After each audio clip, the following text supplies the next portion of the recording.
C'est toujours un plaisir pour moi de vous présenter cette émission Entretien. Bonjour à tous. Topesi binombo tebisi kanyo so bozwami tozana senga ko yeba ko présenter les biens sous émission oyo Entretien. L'émission ebiso mukola lelo tokoyeba na ko survoler oezali d'actualité oyeleka kina mboka na biso pe aya tokoyeba na ko banda na situation sécuritaire du pays dolenge webina koyeba ministre sommet oyo eba kina koleka na Addis Abeba ezalaki le 16 février. Le 16 février, objectif il y a sommet wana ezalaki réfléchir ensemble pour obtenir un cessez-le-feu entre la RDC et le M23. Donc objectif nango ezalaki yango wana nakati ya sommet wana ministre sommet wana ya Addis Abeba tomona ki présence ya et c'est qui dit président baye bana kozala bazaki invité na mini sommet wana mais tout le monde qui présence il y a présence Tshisekedi tout le monde qui présence il y a président Kagame tout le monde qui présence il y a président Cyril Ramaphosa et puis tout le monde qui sous président il y a Kenya William Ruto de Bazalaki et bamisuso Bazalaki te bazaki représenté na ba représentant na bango oyo beba kinako représenté bango na mikolo oyo utaki na kolanda le 17 et le 18 février pendant que ministre Mewana ya Addis Abeba ezaki na ko Salema kuna na est du pays ba FARDC beba kinako signaler attaque ya drone na aéroport ya Goma kuna na nord Kivu et banaki na ko Salema nandila ya porte-parole ya armée lieutenant colonel Guillaume Njeke oyo ayebaki na ko accuser encore une fois le Rwanda oyo ayebaki na ko lancer ba drone na aéroport ya Goma et puis kaka na même petit kouana porte-parole ya armée Guillaume Njeke ayebaki na susu na ko accuser Rwanda oyo ayebaki na ko violer limite territoriale de la RDC na ko visaka ba drone na ye na territoire congolais. République démocratique du Congo, dans l'Est, à Goma, des drones ont visé l'aéroport cette nuit. Des dégâts matériels ont été constatés, mais le trafic aérien n'a pas été perturbé ce samedi. Selon l'armée congolaise, ce sont des drones rwandais qui seraient à l'origine de cette attaque. Je vous propose d'écouter le lieutenant-colonel Guillaume Njike, porte-parole de l'armée pour le Nord Kivu. Les drones d'attaque de l'armée rwandaise qui ont quitté bien évidemment les territoires rwandais ont violé les limites territoriales de la République démocratique du Congo et ont visé les aéronefs de forces armées de la République démocratique du Congo. Nous vous informons que les aéronefs des forces armées de la République démocratique du Congo n'ont pas été touchés, mais c'est plutôt les avions civils qui ont été non seulement touchés, mais aussi endommagés. Voilà, tout ça continue toujours dans la même optique. Le 18 février, tu es comme on a et États-Unis oyo aïbaki na ko condamné fermement l'action. Et puis il a pointé du doigt l'implication ya Rwanda par rapport à l'implication na Ango dans na sima M23 pour na soutenir M23 na ba délire na Ango. Tout ça continue toujours la sécurité du pays. Tout le monde qui le 19 février la population qui a organisé une marche de colère contre Ezali Koleka na est du pays, mais malheureusement le maire de la ville de Goma a interdire manifestation na ville ya Goma. Et puis tout le monde arrivé à ba soldat ya Sadek qui déjà na Kokoma puis bazali déjà na ba coin ya ville de Goma. Toujours na marambo ya sécurité tu comme dans les sous Union européenne oyo aibaki les sous na signé un protocole d'accord avec le Rwanda sur ba chaîne naie à valeur durable ya ba matière première naie oyo et le bisi sous ba congolais baleli les sous on to ba ki ni sur biso mikolele ka ki le Congo ezanaka yemoko donc touché motema na Union européenne, touché motema na américain, ça sera toujours la même chose. Donc voilà. toujours continuer toujours. Voilà, Bandeko Malandi, Lolingi Bozolanda na image wana. Sama Lukonde, le premier ministre, a Bakinako démissionné na poste naïe qui premier ministre, a Bakinako déposé.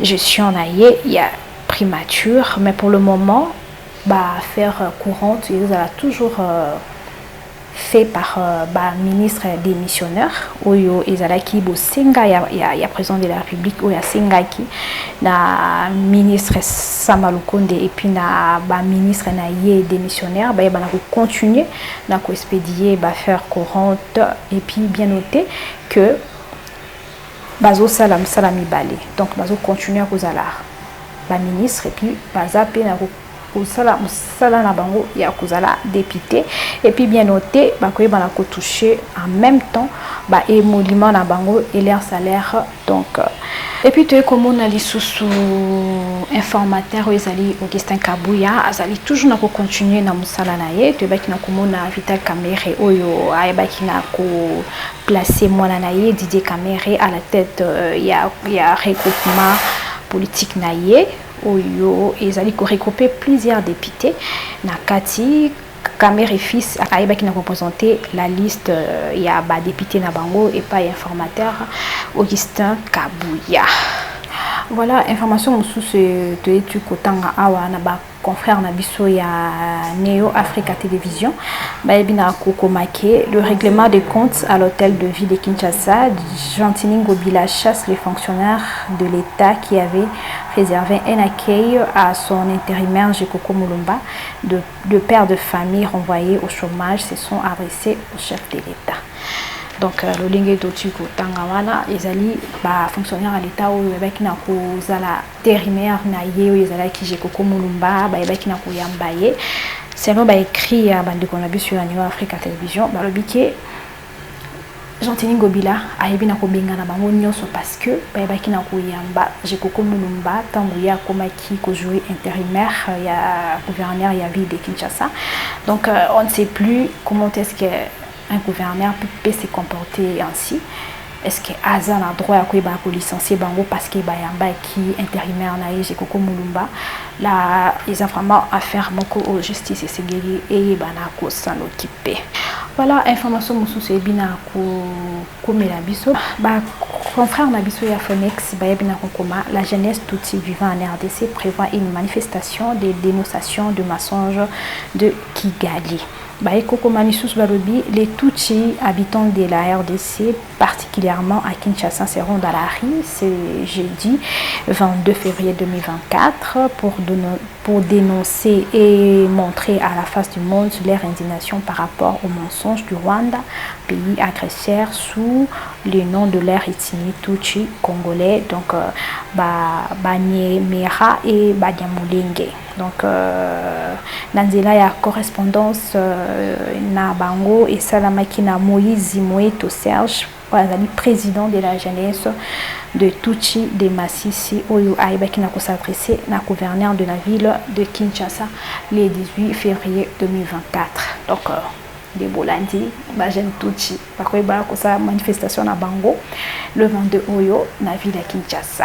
Donc Nanzela ya maloba ya président na bango Serge Moeto.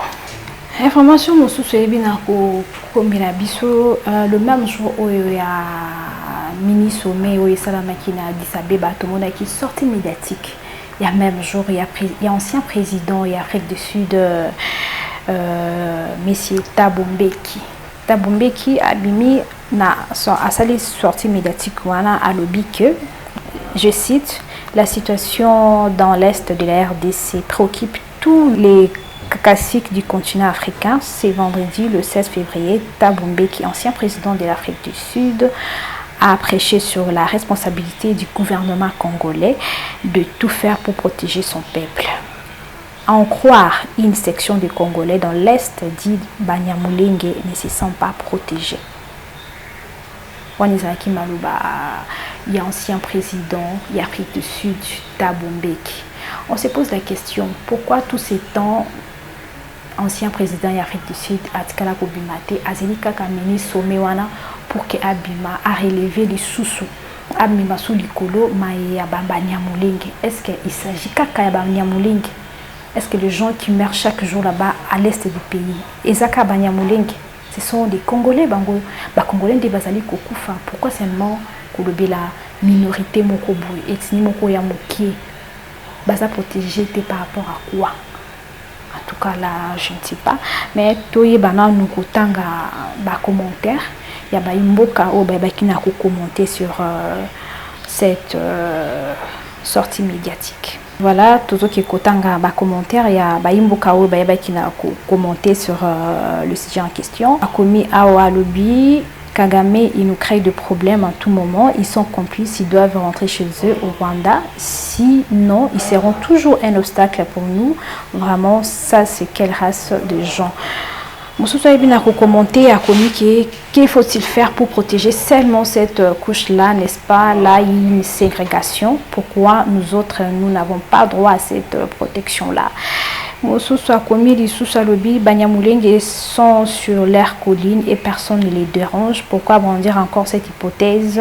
Celle de F de l'air ne plus en vogue. Notre pays n'a pas de chance, mais qu'on le veuille ou non, un jour ce peuple va se libérer. Mosusunde Asuka Bakisia Lobi, si la politique ne tient pas, il faut faire parler des armes. Wanezalaki, Bamaluba, il y a Baimboka Oebabek n'a pas commenté par rapport à la sortie médiatique, il y a président Mbeki, il y a Sud-Afrique par rapport, il y a Malubana Lobi qui est pour protéger Banyamulenge. Or, il y a Banyamulenge et ça sous-vraiment d'actualité. Donc voilà. Voilà, nous allons parler maintenant de l'actualité musicale. Tomoni sortie médiatique mardi dernier na la chaîne de la place Rika Elengi Télévision. Ex-danseuse ya Papa Chéri Jibin Piana qui a affirmé avoir une liaison avec son ancien patron Jibin Piana. Relation et qui a coupé sa naissance à un enfant qui totalise aujourd'hui 9 ans selon la mère. De graves révélations des anciennes danseuses étant donné que qu'au moment de feu, elle n'avait pas encore atteint la majorité. Donc moi la souka comme on l'appelait dans les temps vers l'année 2000 ans, Azalaki danseuse dans l'orchestre il y a Papa Chéri Jibin Piana, elle avait 15 ans pendant qu'Azalaki danseuse il y a Jibin Piana, il y a une relation mon balé et puis relation wana et qui n'a coupé ça moi avait droit à totaliser 9 ans et la fille a fait une sortie médiatique pour dire que Jibin Piana a eu bien robotola et moana et puis il bien quoi interdire et puis le sous na ko ba comme na moana na e o ye azali ko déplorer non singana Joël Gona ay ba ko balancer les biso image o moana sukazaki ko déplorer na émission tolanda. Président n'a ni contre ni pour yo pe na jour lo ba be na otembe na sepeli ka te na ndenge osalingai ola kinga ki otinda na poto 7 ans na patienté pe na simozu bato mususu onemi bango na poto nga otiki ngai vie na sali ba démarche na nga 2 fois na ki États-Unis simbite na mbongo na ngamo simbite na kenda Chine ozongi sanga kilo bina zonga kin oya osaila nga ba démarche na kende mais ti lelo vie côté on esalinga passe mais na oyeba telo nga na sala parce que ngai na legaka te na lobaka te puis na mona na te na mwasi mo na zala aboy na mi bomba kana mi kangaka na ko s'exposer te mais loko via sali l'exalinga mutema passe salinga mutema passe mingi peza mutako tikanga na kinte batukuta memi bapoto bakiatiki bango kuna batu wana basaila eloko ni apesa endini ya mutuya parce que on a pesi eza ya mutuya na sima nango récompenser nga neloko récompenser nga neloko na sima nango neloko te. Deuxième point ezali pona petite sœur après ya Magali Chitundu azo traiter nga mabe makasi akateli ngai makolo lobi na ko mesika mwana zate nazia timu ko mwana na nga kokola bongo ye moko mwana ya oluka ngai esalinga pasi eloko ane eswinga ida nazangi kimia en plus ya Magali bengi mama biso na téléphone a manki mama na biso respect azo makambo belé si mama biso de loko epoussé kana ko lobana Magali Chitundu yango wana na CP na ba accent muketa ko pekisa nga tena kitala mwana na nga bolenge ona boti na bo mwana na âge ya 15 ans opekisanga na mona mwana ngate na zati mukolo mwana okola bona ya otala mwana ngai lobi ngana petite sœur nanga Salima tokende tiko na otala mwana porte baboyi ba sentinelle balobi ya Magali Chitundu apekisa batu na ngai tonde ko na moko ba otala mwana ngambo na porte do ba rejeter ngai baboyi na kota pona tala mwana ngai et comité à niveau boy ndé la bakité oh trop c'est trop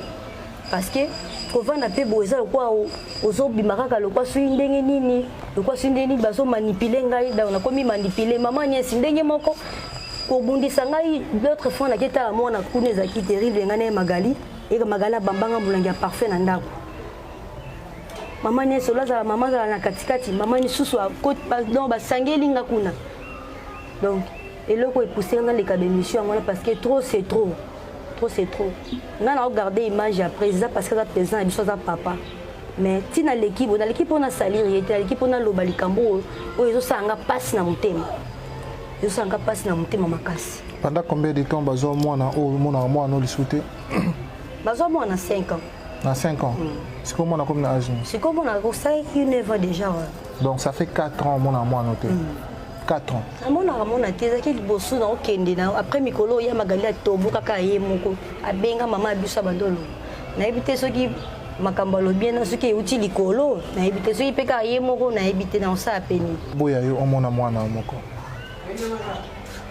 papa na ngeso pesanga passe na mutema loko pousser ngai na ebite pona nini président to futanga boy azuinga na bomwana na servir ye na zaki danseuse pe na botele mwana bato mususu kuto basani le côté mais amemi bango na poto na ebite motema ngo ya nini après azo sanga boye autika na Kinshasa opona nini ngambo na sali 2 fois voyage na les États-Unis et simbite pona nini mutafina buto makamona na ebite pe na keshe ninga moko abinyanga na zonga ausaba démarche na ndenge malamu ti siko papa na ngai atiki nga na Kinshasa amemi bato mususu mengai asundoli nga na sali eloko nini au près komi boina benga batuna sona benga kesimba kate na ki kota maman nièce croit que maman kokote langa rozala naître mais maman susuka donc ndenge moko kaka na président na pe soki président mutayibisa ba makambo na bazo manipuler nga na Magali Chitundule ki président bazo manipuler nga makasi na c'est comme si na komi rejeter lelo que ça nga pasi yango wana. Tant qu'on bien après, vous parlez de Papa Chéri parce que Yene Moutouazali, vraiment président, il y a BCBG, place aux Alaki. Voilà, le lingue botico landa maluba, il y a moi l'ansuka ex-nancé, il y a Jibin Piana, tout lundi l'ongona bino. Tout est bien à cause de la commentaire, il y a des kubeli, ou bien qui n'a pas commenté par rapport à l'affaire Oyo. Tout est bien qu'autant nos commentaires, de comment il devrait être poursuivi, c'est comme ça, on voit aussi les accusations de vol, de viol de mineurs sur la toile après 2 décennies.